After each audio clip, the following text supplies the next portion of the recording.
with that, we're going to move to the first part of the presentations this morning.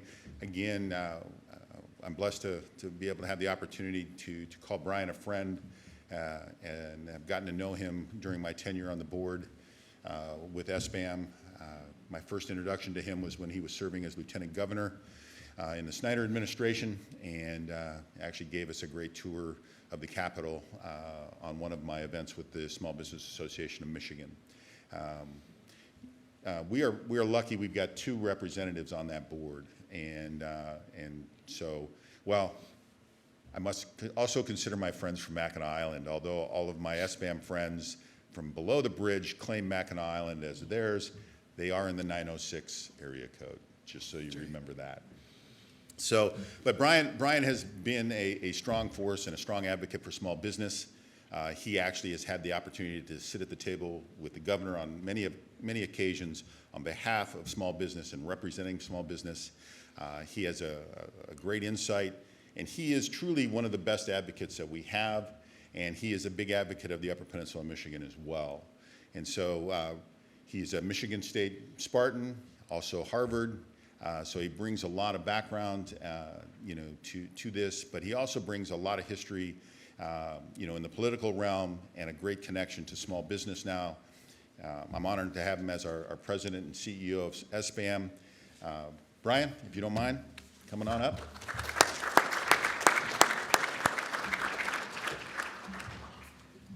All right, thank you, Rich, for the generous introduction. And so I would, I'd point out with Rich being on the board, and then Mark Ware is on the board. So Mark and Liz Ware, and then I don't know if Gina Thorson is here. She could be here later on today for some of the programming, and she's on the board of directors too. So I got all kinds of bosses in the room today. So forgive me if I seem a little bit nervous. Actually, when I think back like 2 years ago when I was here with you for this program, and it was right on the heels of everything changing. And I remember it was kind of on our minds at that time that things were going wrong in other places in the world, and it seemed like it was still kind of a long way off. But just a month later, or far away, just a month later, it was at our doorstep, and really so many things have changed since then. So if we have earthquakes or some other calamity after I'm here this time, I'm probably not going to come back next year. So we'll see whether or not that happens. Just a little bit about SBAM before I get into the program. I always feel like I need to explain the Small Business Association of Michigan is not the Small Business Administration of the United States federal government. Similar sounding names, but not related. We are not the government. We are a private sector association, an old one. It's been around for 52 years. And we have over 30,000 members. And I would point out that talking to Rich back here is Lori Berman. She is head of our membership area in SBAM. And SBAM is the largest state-based small business association in Michigan by far, like by multiples. Nobody's even close. We are unusually large, and it's just a testament to how big small business is in Michigan. But if we're number 1 in the whole country, that means that the person who leads our leadership area or our membership area, Lori Berman, is number 1 also in her position among her colleagues in the country. So we just hit that threshold, something that we're really proud about. We work on public policy. That's the part because that's the only part that hits the news. But we also do a bunch of other stuff, just helping businesses to work, as Rich said, on your business, not just in your business, and really focus in on those second stage growth companies, and feel a special closeness with those that are in rural areas. We just tend to really have a strong presence in rural areas across our state, especially. So if we could then now talk a little bit about actually one other thing though.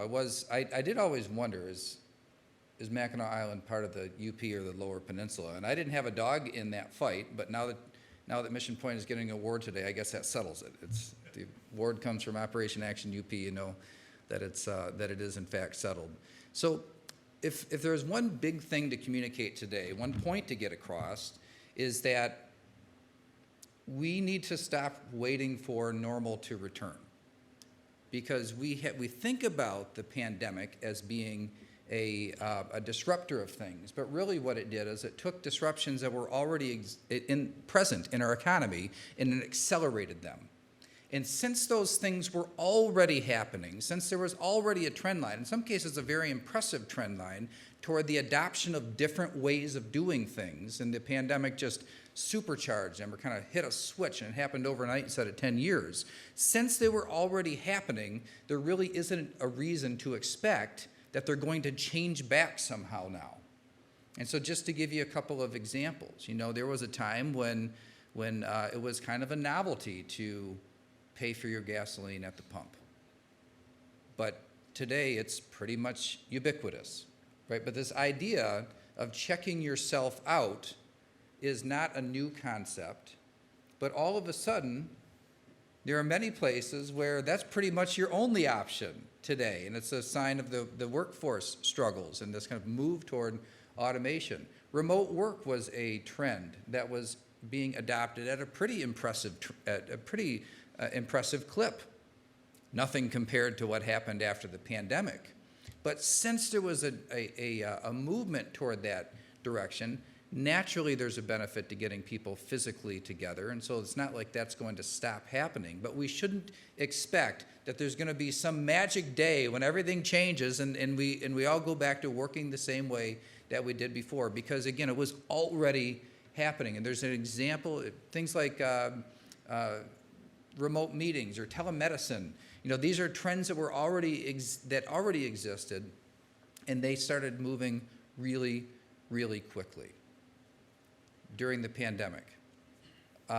Remote fulfillment, online purchasing, and remote fulfillment. It's changed everything about how retail operates. And it's not just for big business. It's changed the way that smaller businesses have to operate and think about what their marketplace is. In downtown areas where there was literally entire business districts that existed for the purpose of serving office worker traffic. And you think about how we need to strategize on different uses and different ways of transitioning assets in entire business districts from what they were before. If we think about it, like office work is not going to go back to the same as it was before. So those who are serving office workers, what a big change that we have in front of us. And none of it's easy. There's no silver bullet to it. But if we can accept that it's not just a waiting game to go back to how it was, then we can stop wasting time and get to work on it.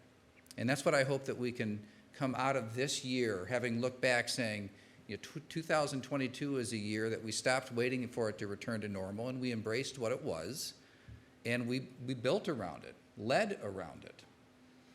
Last spring, when the last of the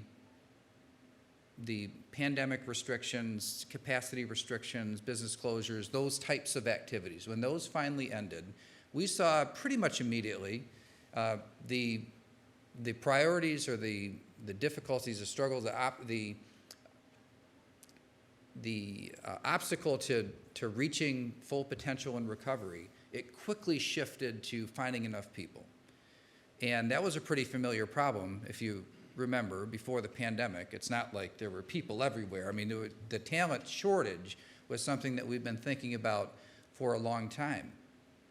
And as soon as there was kind of a pent-up demand, before all these restrictions were finally lifted. And I know that in some places there are still restrictions, but by and large, the regular kind of epidemic emergency powers that limited capacities and caused business closures and so forth, when those finally ended, there was a huge pent-up demand.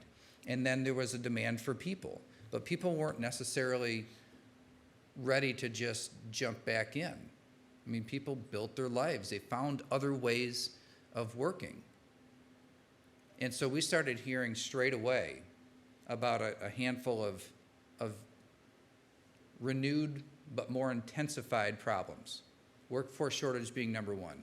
We saw it show up in the service industry first, but it quickly spread to almost everything. So we saw some people that decided that they could get by on a single income. By the way, there's a lot of ways you can look at it. Who left the workforce? Where did all the people go? This question comes up. Where did the people go? If you look statistically, though, what the demographics are of people that tended to leave the workforce, there are some commonalities to it. And it can inform us as to the appropriate responses that we should take in from a public policy standpoint. First is younger workers, especially those with kids, and especially women. Okay, so Department of Labor statistics will point to that as a demographic that has left the workforce since the pandemic started at a higher clip than most other. Now, that's pretty intuitive, right? It makes sense. But it also helps to inform what the policy response ought to be to it. So if younger workers with children, especially women, have exited the workforce at a higher clip than other demographics, then we can probably assume that the availability of childcare and in-person education has a lot to do with that. And so what should the public policy response to that be? Well, one of those things, perhaps regularly and predictably available in-person schooling, both for tomorrow's workforce, but also today's workforce. And then beyond that, affordable and available child care options. We've actually worked very closely with the governor's office on child care availability that really was, again, another problem that was present before the pandemic but exacerbated through it, multifaceted, all kinds of different issues that are connected to child care. But that's an example of policy response where the data, the macro data, points back to a demographic and a pretty straight line between a policy that can be changed or enhanced in order to win people back into the workforce. What's another demographic? Anybody want to guess what another demographic of people that have left the workforce? Anybody want to guess? Baby boomers, older workers. So this is the next category. And I'm going to go ahead and I hesitate to define what older means, right? But I'm going to go ahead and use the Department of Labor like statistical cutoffs. Like workers over age 55 have left the workforce at a higher clip than workers under age 55. Again, kind of makes sense, but how are we going to win people back that have left the workforce and maybe are just done for good? I'm hoping that many of them will flunk out of retirement and come back to work because it's just too boring, but who knows what'll happen. But we know that we've lost older workers. In Michigan for a very long time, I'll let you in on a little secret, for a very long time to make our economy work, we have relied in Michigan on people working more years than in other places. People work longer here. That's just part of our culture. People work hard for longer than in other places. But that's kind of changing now. People have left the workforce in that demographic, and it hurts here more than other places for two reasons. First, we've relied on more on older workers than many other states. And then we have an older population generally. So it's kind of a double whammy in terms of loss of workforce. Now, this one's going to be a lot harder. How do you win people back?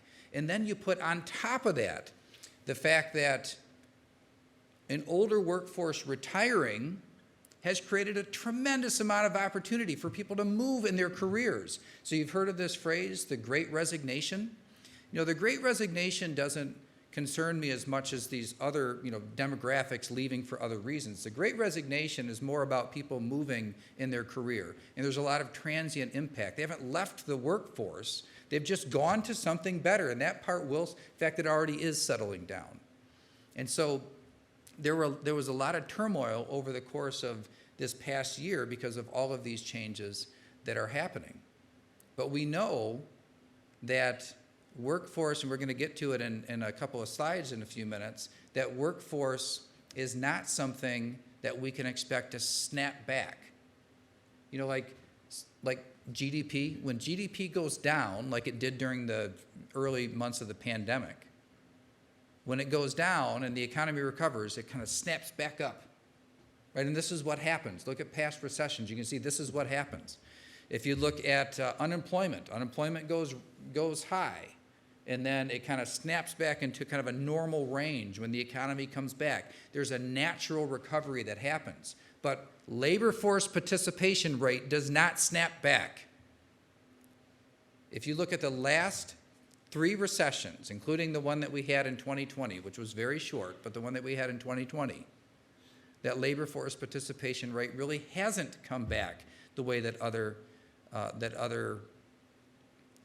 economic indices have come back. And so I would put this very, very high on the list of concerns. The second thing, so workforce shortages was what quickly rose to number 1. The second thing was inflation.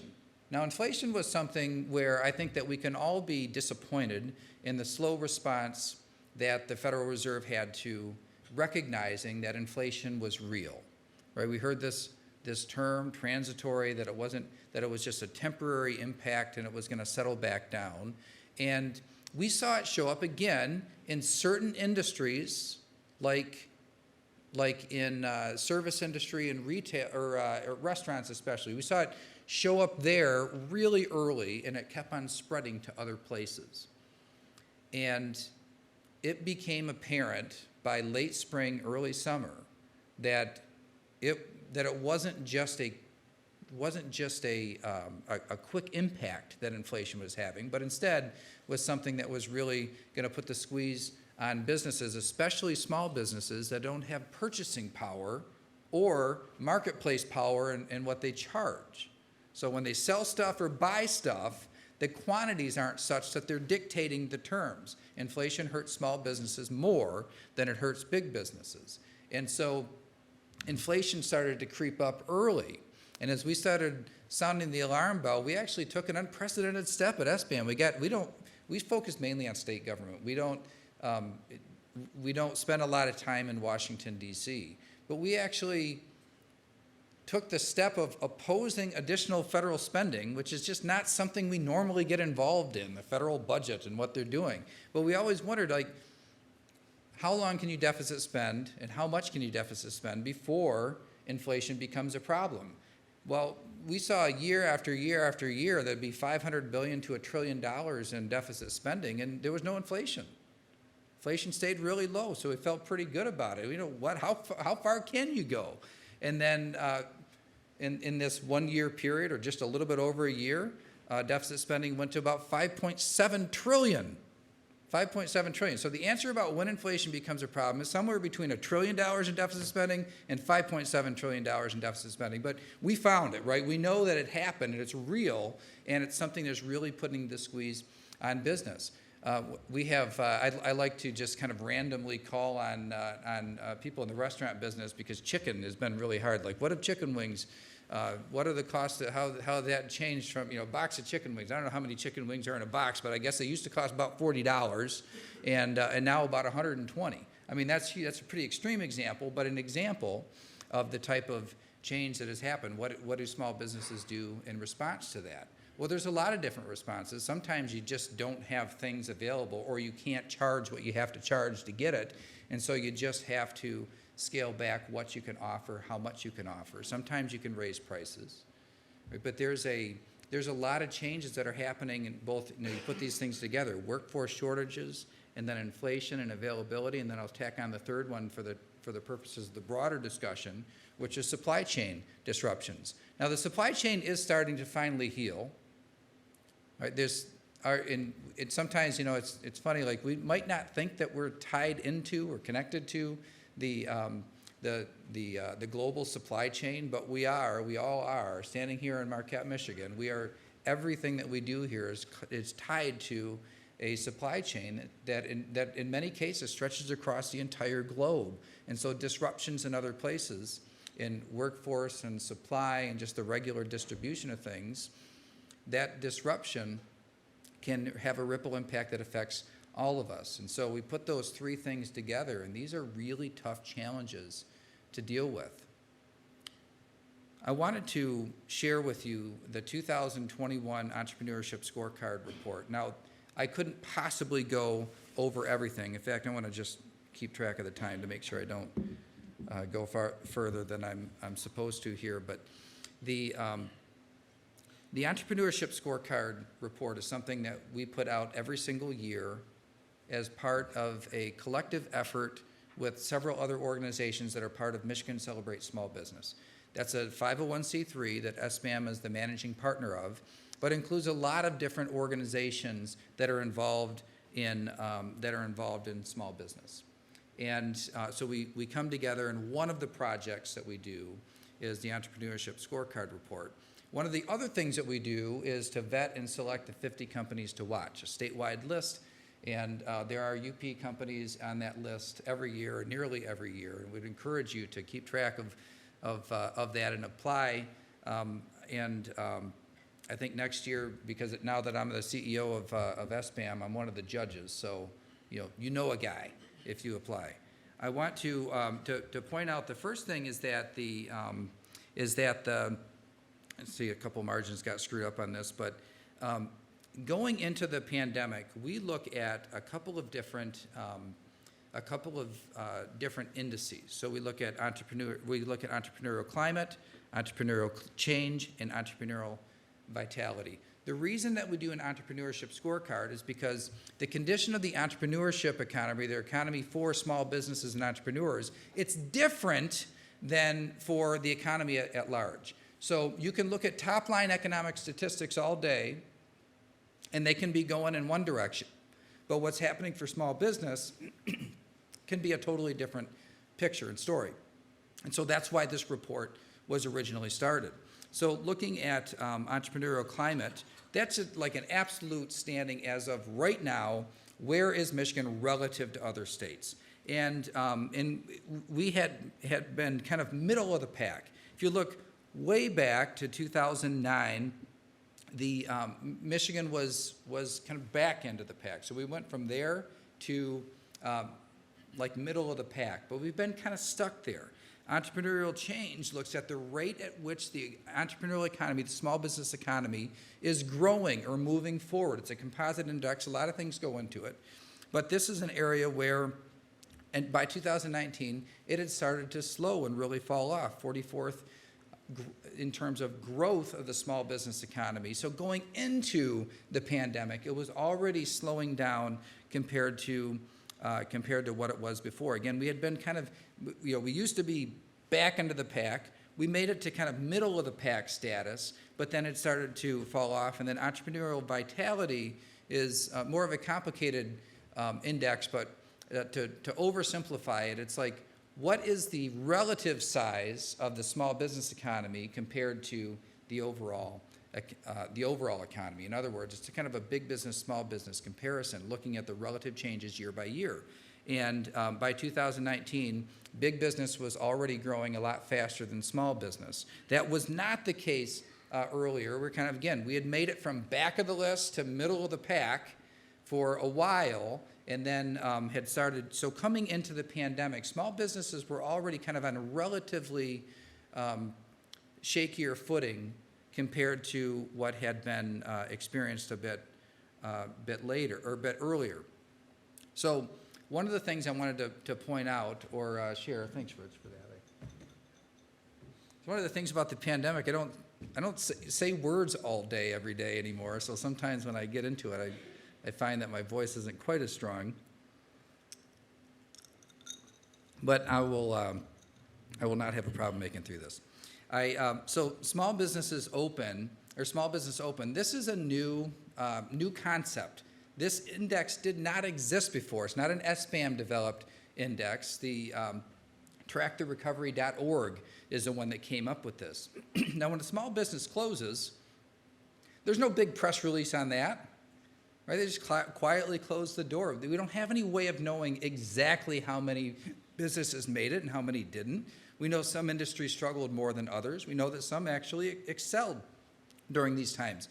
But we do know that 53.2% of small businesses, according to this index, closed in the pandemic. And so what they look at, one of the big indicators is credit card transactions. If you went from having them to having zero, the assumption is you don't exist anymore. So it's like teasing data out of information that's available to try to estimate this. But the whole nation really struggled, but the nation as a whole was about 47.8%. There's another index which looks at revenue, so small business revenue. And if you look at this trend line, and I know that it's, the legends on it will be hard to see or read, this is available at sbam.org, and it's for free. Anybody can download and look at the report in its full context. But you can look at it year by year and quarter by quarter over this recent history. And you can see it dropped down low, it recovered some, but actually really struggled over the course of the entire pandemic. And so it kind of snapped back up a little bit, but then has generally trended down. And it just shows that between different restrictions and so forth that lasted so long, people's habits changed, right? And the place for small businesses and what they did and where they got their employees. If you were last to the table to rehire your employees and all these other changes happened, think about how difficult that made it, right? So if you're at a point where you're operating at 50% capacity for a year and a half, and a bunch of other industries have already kind of hired up. They've taken the employees that are available. The workforce shortage is accelerating. Then you're kind of there left at the end of the day when there's no more chairs left, and just musical chairs. They say that there's a war on talent. Well, no, there's not. Talent won. I mean, it's just such a different environment. But some small businesses close simply because they can't find people to stay open enough to cover the margins. And so labor force participation rate is one that I really, if there's one to point out, to really zero in on, and to maybe help guide decisions in the future, it would be this one, labor force participation rate. Now, what I wanted to do here was to compare in the last 3 times that we had a recession. So a recession means that we had back-to-back quarters of decreased GDP. So it's not how it feels. A recession, not how it feels. This is an actual defined economic term. And so if you were to there's a line in the middle of this graph that goes vertical, and that would be what we would consider the start of the recovery. And going left to right on this, you're looking at the number of months before and after an economic recovery. That top line is labor force participation rate, the blue one, labor force participation rate in the recession that happened in the 2001 time period. So in the 2001 time period, there's a dotted line, says 2001. So that's when that recession started, which was about 8 months before it ended. And I know you're going to say, wait, I remember that time in Michigan. It never actually ended. But technically it ended. Our GDP stopped going down, and so the recession technically ended. So in 2001, about 8 to 9 months before the recession ended is when it started. So look at that line, which is labor force participation rate. It was over 67%. And after the recession ended, that straight vertical line, what did it do? Well, it kept on going down. Now let's look at the middle line, which is the what we would consider the Great Recession. So that 2007 to 2009 recession. And you can see that, again, the vertical line is when that recession ended, when GDP went from negative to growing again. Okay, so when that recession ended, labor force participation rate, which was about 66% when the recession started, was down to, 66.5% or so. But what happened after that recession? It kept on going down. It didn't just jump back up. It's not like GDP. It's not like the unemployment rate. It doesn't just jump back. There are larger and more difficult forces at work here. And then if we were to look at the red line in the bottom, that's labor force participation rate today.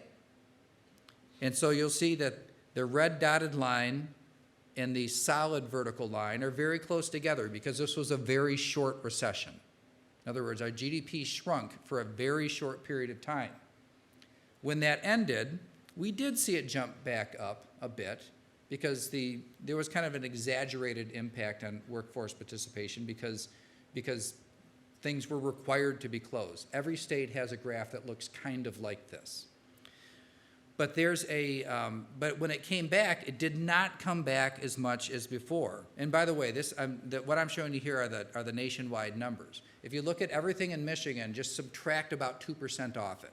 So it moves like the national numbers, but it's just a little more acute here. And it has been throughout the last 20 years. And so if you are thinking about, let me just try to bring this back home a little bit. If you're thinking about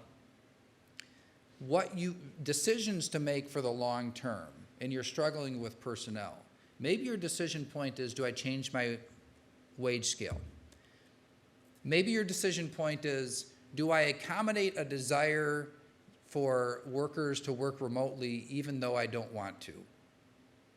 If you're thinking about making an investment in automation, something that has an upfront cost but will save you over the long period of time because you don't need as many people. If I'm looking at these graphs, all of a sudden the context of making those kinds of decisions becomes a little bit clearer. It's not going to get easier to find people. This is a reality that we have to face. There might be some things that we can change, or there are things that we can change over the long term, but this past year was the first year that deaths exceeded births. We knew that this was coming, right? It had been kind of trending that way, again, in aging population. We knew that this was going to happen, but it happened, again, with the pandemic. It accelerated the trend. It happened faster than what we thought it was going to. But we've had 6 years of replacement rate being iffy across the whole country. And in Michigan, it's been more acute than that. And so we know looking 20 years into the future that it's not going to be easier because we can look at birth rates today. And we know from past experiences with other recessions that when it ends, people figure out how to live in different ways and they don't necessarily come back. We never got to the third issue or the third characteristic of people who have left the workforce. It's actually stronger and more predictive than age or younger with kids. Somebody want to take a crack at this? This is not really the way the statistics are normally considered, but what's a characteristic that would allow somebody to leave the workforce at a higher rate than others and still survive? So government subsidy was an answer, and there was a period of time when that was a big factor, and that has gone away, and it hasn't solved this one, though. Well, I shouldn't say it's gone away. The extra part's gone away. There's still plenty of government subsidy out there. How about this? Married. Married.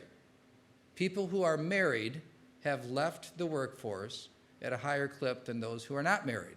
And it kind of makes sense, right? You can't go from income to zero income, but in most families, you have one person who is kind of the main earner for the household and one that is more supplemental. And so those who are married have left. And again, I don't know that we've lost those workers forever, but I do know that they're in a position where they can be more circumspect about how they re-enter the workforce. It's going to take more to win them back. And so labor force participation rate is going to continue to be a very difficult issue. But there's really something awesome that has happened in the middle of it, is that people have turned to entrepreneurship at higher rates than we've seen in a very, very long time during the pandemic. So our entrepreneurship scorecard was published last fall. So these stats go through August, and it started to cool off by August. But it's kind of a busy chart. But if you look at that orange graph, that is the 2001 month by month new business starts. And these, we pulled out just the ones with planned wages so that we weren't considering, like, somebody started a company to be a property holding company or something. These are just the new business starts. When you file your employer identification number, you say whether or not you are going to have wages. You're going to have employees of the business. These are just new business starts with planned wages. And you'll see that that orange line, which is the each month of the first half or the first 8 months of 2021, compared to the same month in 2020 and 2019. See how much higher it is? I mean, that's really, really exciting. And it's kind of counterintuitive. You'd think, wow, you know, the world is a riskier place. Half of the small businesses have gone out. Why is it that people are looking at it and seeing opportunity? It's a darn good question, and I don't know the answer to it. I have some theories about it, and I think we will learn more about this over time. But I think there's a big message to send, again, into the system, right, into the policymakers, that there is a tremendous amount of opportunity in ensuring that small and new businesses have a great environment to succeed in. Because look how many of them are starting. And not all of them are going to make it. We know this 5-year survival rate, it goes up and down, but it's tough to make it through those early development years. It's tough to go through growth periods as well. But this spells out opportunities. Now, why would it be higher? Well, it could be that, you know, the pandemic reorders things in life. You know, life's too short. I've always wanted to do it. I'm going to stop waiting, and I'm just going to go and do it. Or it could be that it's more of a side business. Like before, you had to decide, am I going to leave my job, which has, you know, benefits and regular wages, and then go off and do the business? I mean, with remote work, maybe people are able to do both. I know of some examples where people are doing both. And so maybe that circumstance has changed a little bit. I mean, there are a lot of different reasons why this could happen, but regardless of the reason, the idea of focusing on creating a better environment for small businesses to succeed, this data would suggest that there would be a good value in doing that if we care about things like economic growth and employment and strength of communities across the entire landscape, not just in the population centers where the bigger companies live. Now, this is a spaghetti graph, you know, where it's really busy, but if you look at the bottom part, this is kind of this was good news, right? This is taking a little bit of the edge off it. There are other states that we at the Small Business Association of Michigan hold up as strong entrepreneurial states. States that have entrepreneurial economies that outperform. We're not talking about the top line economic statistics here. We're talking about small business. These are the states that we can look at according to our indexes that we started with that do really well: Colorado, Georgia, Maryland, Washington, North Carolina, and Utah. And so you can look at the way that, remember on that chart a few minutes ago, how the small business starts had kind of trailed off. That Michigan is the bottom line there. So you can see how that blue line kind of trailed off. And it's still at a moderate level or a normal level of new business starts, but it trailed off. These other stronger entrepreneurial states, it didn't trail off that way. It went down some, but not as much. And they've really stayed pretty high, including in, you know, people don't necessarily think of Washington State as a strong entrepreneurial state with, you know, they have huge corporate headquarters there too, but it really is and has proven to be over time. It makes sense to really dig into these states to see how are they supporting their entrepreneurial economies, and the new business starts have been more resilient there than in many other places in the country.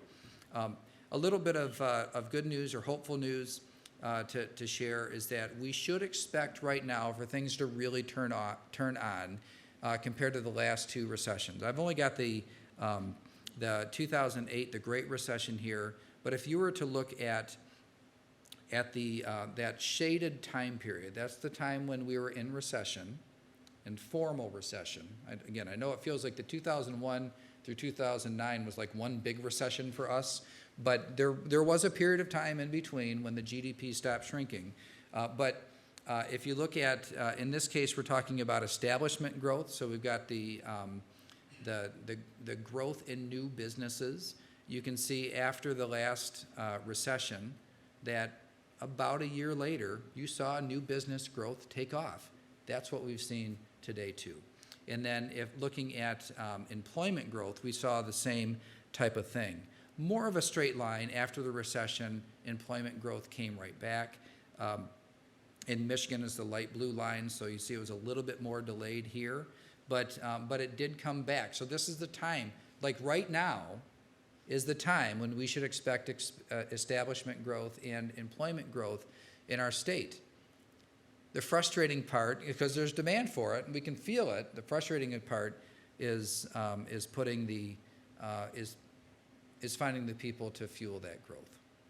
And then, so I've got a conclusion here. We did a survey. I'm going to share some of those survey results in the last 8 minutes of our discussion here. But the conclusion that I wanted to leave you with on the entrepreneurship scorecard is that the top line economic recovery is solid. I think that that's important and it's good, right? I don't want to take anything away from that. The overall economic performance is heading in the right direction. We could look at GDP, we could look at the Comerica Coincidence Index. All of that stuff is in the report. It is heading in the right direction. Small businesses are not experiencing the same rate of recovery as larger businesses are. And that's really what this entrepreneurship scorecard is meant to ferret out, is that you've got a lot of things moving in the economy.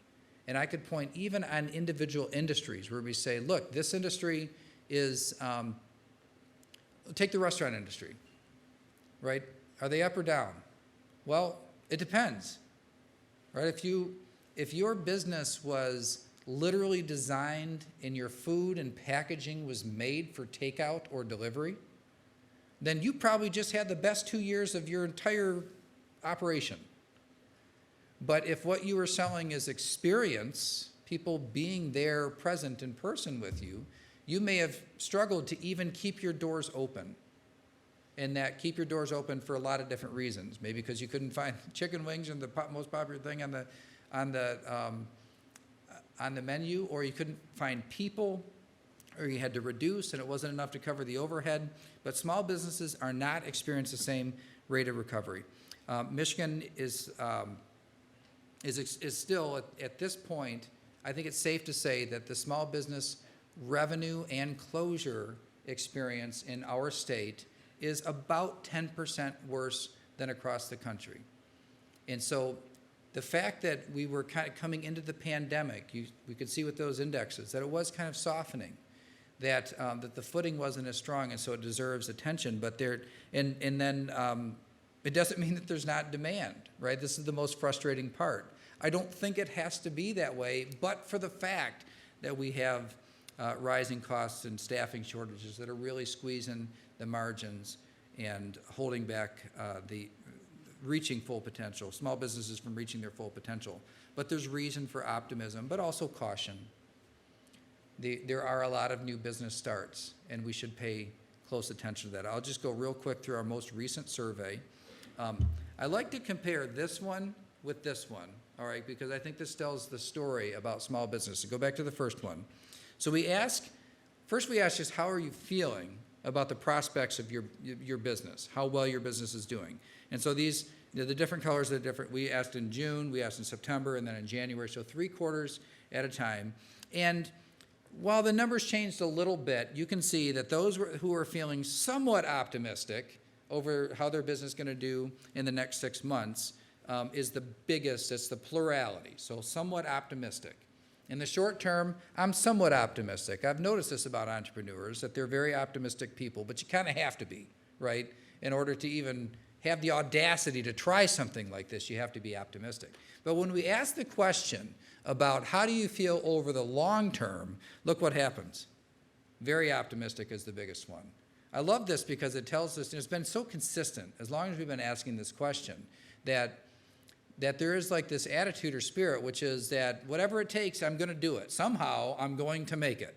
And so when we ask this optimism question, we saw during the pandemic that there was more pessimism, of course, before. And so these numbers have recovered somewhat. But one thing that is very similar is that the long-term outlook is always better than the short-term outlook with entrepreneurs. So we also asked, are you experiencing higher cost increases compared to normal times? Again, normal, what is normal, but compared to pre-pandemic. And Increasing we asked this the last 2 quarters, increasing somewhat or increasing substantially, both about equal, but if you add those together, it's about 4 out of 5, more than 4 out of 5 businesses are dealing with rising costs. And then how significant are the supply changes? Moderate impact was the answer. This was this was a new question. We didn't used to ask about supply chain challenges. That was for General Motors before, but now it has really hit everything. And so we will track this one over time too. But there were very few businesses that said no impacts in supply chain. But people have had to change vendors a lot. It's a lot of extra busy work that doesn't necessarily add value to the business over the times before the extra work had to be done. We asked about offering flexible and remote work options. I thought this was an important one to share with policymakers too, that the largest one are the ones that say that's not applicable. In other words, there are a lot of small businesses say, you just can't, in my business, you just can't do it that way.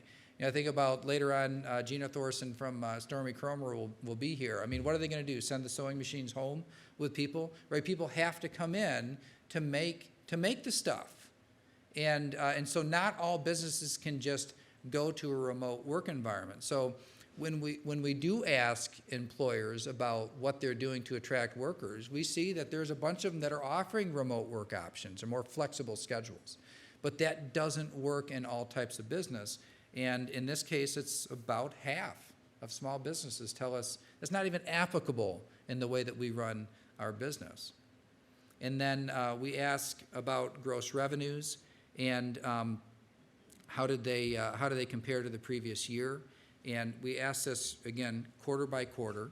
And I want to just point out though that that orange line, so that's the most recent one. You'll see that one has been getting bigger, and as you move across this graph, that means your sales are going up. Okay, so just kind of a quick, you want to see that graph go up as you go from the left side to the right side of the graph. Well, it wasn't that long ago when you were seeing the light blue, which was the quarter, that it was going down. So there were more experiencing decreases last year. By the time we surveyed in January, more were experiencing increases in sales. Now, don't get too excited about this because, well, an increase over a diminished base is like where are you going to go except for up, right? You lost a bunch of sales. We can see from this graph in the light blue that last year that a lot of businesses lost sales. The good news is by January, they were seeing increases in their sales. In other words, getting some of that action back. And then looking at the year ahead, do you expect your gross revenues, what do you expect them to do? Most of them are expecting either neutral or moderate increases. Those were the biggest survey responses. Again, 2 quarters of answers for that one. And then asking how is COVID currently impacting your business? Large negative and small negative are the 2 big ones, and that has been the case throughout the entire thing.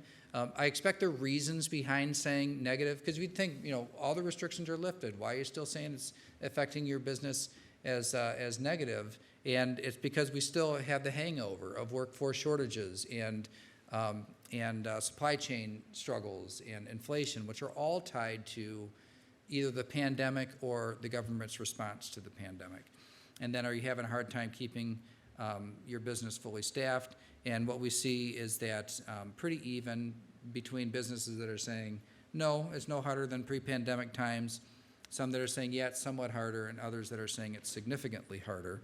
Significantly harder is, each of these are about a third, and that hasn't changed much in the last couple of quarters.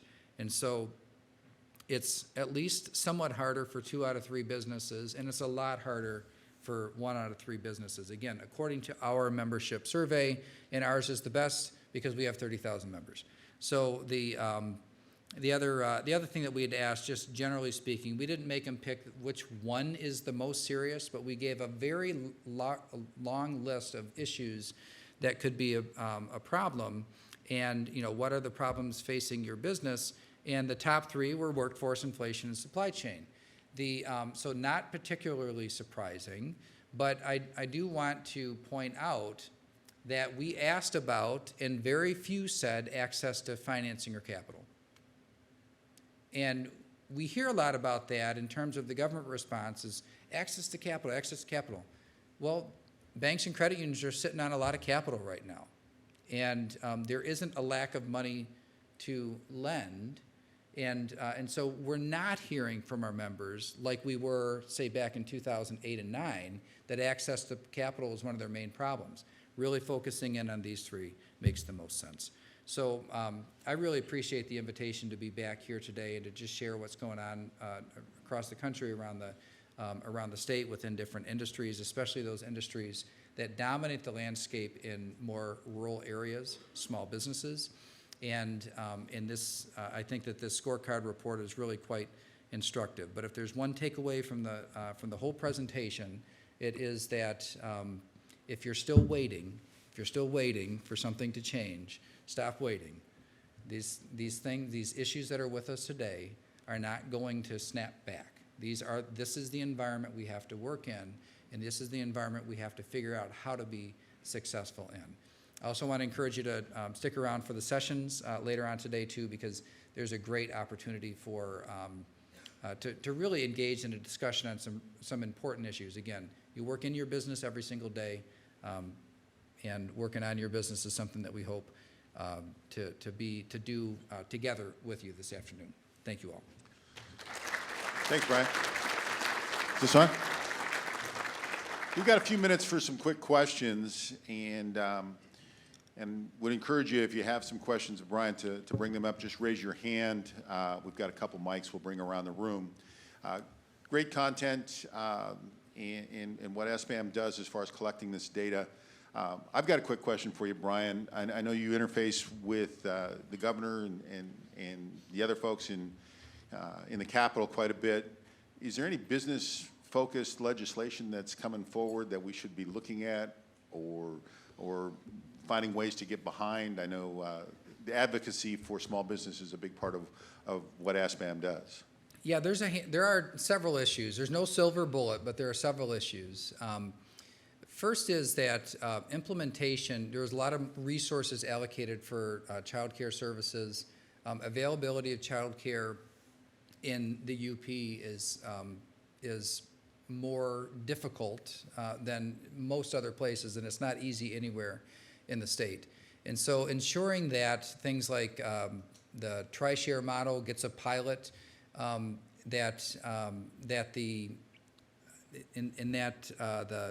early childhood education slots that are kind of weaved in together with child care, that those are made available to smaller providers will also make it so there's a lot of implementation issues around the child care resources. So great job with making the resources available, having your child care providers to the table with your business community. If you're not already doing that, please consider doing it. Another one is that could be changed administratively right now. This one is for Washington, but H-2B visas. These are temporary work visas that a lot of, especially the tourism industry, relies on. They have a cap of about 33,000, and they could just increase it to 77,000 like right now. They could just administratively do that. You might ask the question, well, why don't they?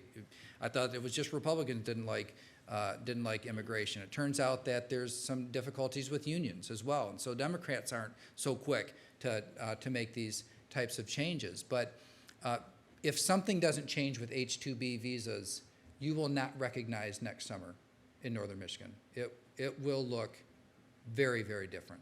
And so something has to give. Reaching out to, now your member of Congress is actually supportive of this, but it needs to be administratively changed. And the Biden administration could at least take it to 40,000. Nationwide, there are 130,000 applications though. And so even taking it to 77,000 only gets you halfway there. And then, so one policy change that we're pushing for is that anybody who has been here before and didn't break the law and followed all the rules doesn't count toward the cap. So that's like a way to kind of have your cake and eat it too. Sidestep all of this debate on what's happened at the southern border and all that. And we're just talking about temporary worker visas, and that absolutely must be solved. So, encouragement to our senators, especially, I think would go a long way. We have a meeting coming up with one of our United States senators on this topic, and then don't miss your opportunity to apply for the afflicted business grant, which will open up on March 1st. This is something that when the big business incentives were working their way through the process, we don't step on the toes of, we didn't take a position on that. As $1 billion fund created to help General Motors put new battery plants in Michigan.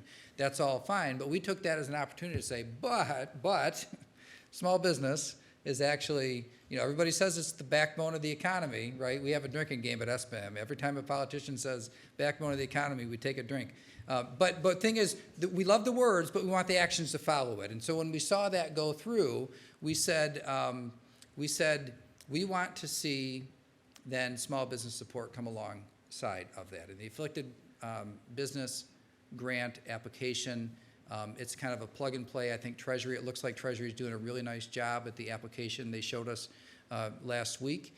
And so I'm hopeful that it'll run smoothly, but the idea is if you're one of those industries that was shut down for the longest or restricted for the longest period of time under the pandemic emergency orders, you still had to pay stuff. You had to pay the government property taxes. You had to pay unemployment insurance payments. You had to pay licensing fees. And the idea is if you had to be shut down, you ought to get some of that refunded back to you. So that's how the grant is based. And don't miss your opportunity. March 1st, watch SBAM's website, and we'll have some convenient links for you there. All right? Well, excuse me. Well, very good. Thank you very much, Brian, for being here and speaking to us today. Very informative, and we very much appreciate the information and the perspectives you've brought. Before you exit, let me attend to one other item of business.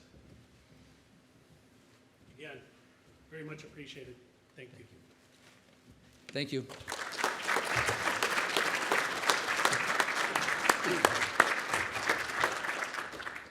And Brian, correct me if I'm wrong, but you'll be here throughout the day, and I believe even at the reception this evening, where SBAM is a sponsor. So for those that may have additional questions or would like to have a bit of a conversation with Brian and the SBAM team, please seek them out through the balance of the day.